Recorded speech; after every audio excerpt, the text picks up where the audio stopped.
Assalamualaikum warahmatullahi wabarakatuh. Ruang kolaborasi modul 1.1 kelompok 1 konteks sosiokultural di Kabupaten Kutai Timur yang sejalan dengan pemikiran Ki Hajar Dewantara. Dengan fasilitator Bapak Sugiri MPD dan pengajar praktik Ibu Priliani Rukmiyanti SPD. Anggota kelompok yang pertama, Ibu Mudah Erifin, saya sendiri. Yang kedua, Ibu Mariatul Isnainiah. Yang ketiga, Bapak Nur Salam Syahrul. Yang keempat, Ibu Juliana Simamora. Dan yang kelima, Ibu Yunita Istiana. Tujuan pembelajaran khususnya adalah peserta mampu kenali nilai-nilai luhur kearifan budaya daerah asal yang relevan menjadi penguat karakter murid sebagai individu sekaligus sebagai anggota masyarakat. Bahan diskusi kita pada kali ini adalah yang pertama, apakah kekuatan konteks sosiokultural di daerah Anda yang sejalan dengan pemikiran Ki Hajar Dewantara? Yang kedua, bagaimana pemikiran Ki Hajar Dewantara dapat dikontekstualkan sesuai dengan nilai-nilai luhur kearifan budaya daerah asal yang relevan menjadi penguatan karakter murid sebagai individu sekaligus sebagai anggota masyarakat pada konteks lokal sosial budaya di daerah Anda. Yang ketiga, sepakati satu kekuatan pemikiran KHD yang menebalkan laku murid di kelas atau sekolah Anda sesuai dengan konteks lokal sosial budaya di daerah Anda yang dapat diterapkan. Pemikiran menurut Ki Hajar Dewantara. Pendidikan pada anak didasarkan pada kodrat alam dan kodrat zaman.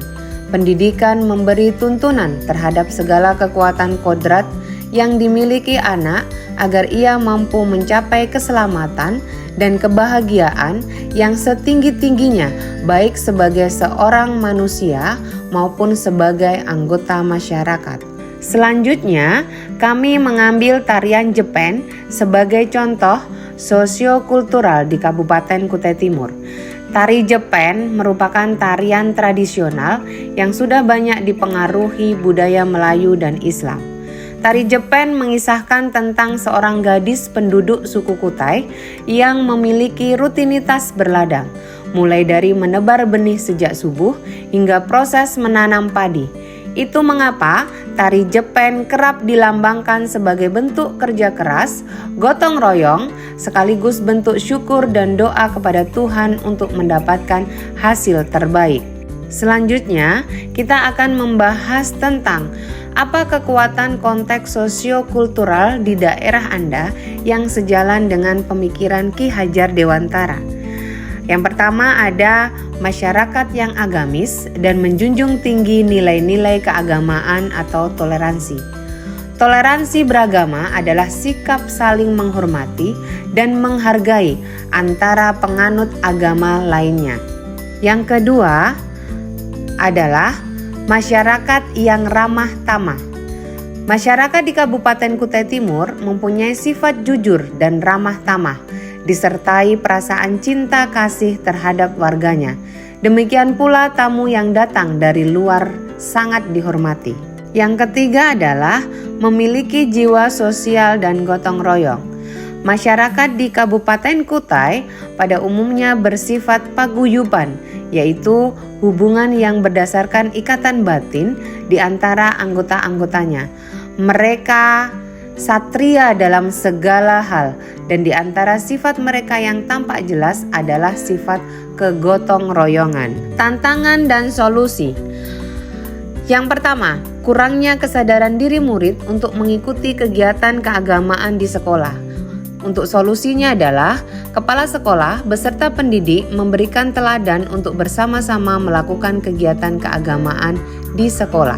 Yang kedua, masih ada murid yang terlambat datang ke sekolah dan cuek ketika bertemu dengan bapak ibu guru di sekolah. Solusinya adalah kepala sekolah dan pendidik melaksanakan pembiasaan diri menyambut murid di depan sekolah saat mereka datang. Yang ketiga, murid masih ada yang terpaksa melaksanakan kerja bakti atau gotong royong di sekolah karena ada perintah dari guru. Solusinya adalah kepala sekolah beserta pendidik memberikan teladan dengan ikut bersama-sama bergotong royong. Pembahasan soal nomor 2. Bagaimana pemikiran Ki Hajar Dewantara dapat dikontekstualkan sesuai dengan nilai-nilai luhur kearifan budaya daerah asal yang relevan menjadi penguatan karakter murid sebagai individu sekaligus sebagai anggota masyarakat pada konteks lokal sosial budaya di daerah Anda. Pemikiran Ki Hajar Dewantara, pendidikan karakter merupakan perpaduan antara olah pikir, olah rasa, dan olahraga yang dapat diimplementasikan pada beberapa program. Yang pertama, kegiatan keagamaan di sekolah. Contohnya adalah perayaan hari besar maupun ibadah bersama. Yang kedua, menyambut murid di depan sekolah. Kegiatan ini dilakukan untuk membiasakan menerapkan 3S, salam, sapa, dan senyum, sehingga murid memiliki budi pekerti luhur terhadap sesama. Yang ketiga, bergotong royong menjaga kebersihan lingkungan sekolah. Pendidik juga ikut andil dalam melaksanakan kebersihan untuk membangkitkan semangat murid bergotong royong dalam melaksanakan tanggung jawab untuk mendapatkan hasil yang maksimal. Pembahasan yang ketiga yaitu sepakati satu kekuatan pemikiran Ki Hajar Dewantara yang menebalkan laku murid di kelas atau sekolah Anda sesuai dengan konteks lokal sosial budaya di daerah Anda yang dapat diterapkan. Kelompok kami sepakat pemikiran Ki Hajar Dewantara tentang pendidikan adalah menuntun segala kodrat yang ada pada murid dengan mewujudkan semboyan Ki Hajar Dewantara. Ing ngarso sing tulodo, ing madya mangun karso, dan tutwuri handayani. Dengan menebalkan tingkah laku sesuai dengan konteksnya, mampu membentuk karakter murid agar mereka dapat mencapai keselamatan dan kebahagiaan yang setinggi-tingginya baik sebagai manusia maupun sebagai anggota masyarakat. Dari yang sudah kami jelaskan, maka dapat kita mengambil kesimpulan. Pendidikan adalah tempat persemaian segala benih-benih kebudayaan yang hidup dalam masyarakat kebangsaan. Demikian presentasi dari kelompok 1. Terima kasih, saya akhiri. Wassalamualaikum warahmatullahi wabarakatuh.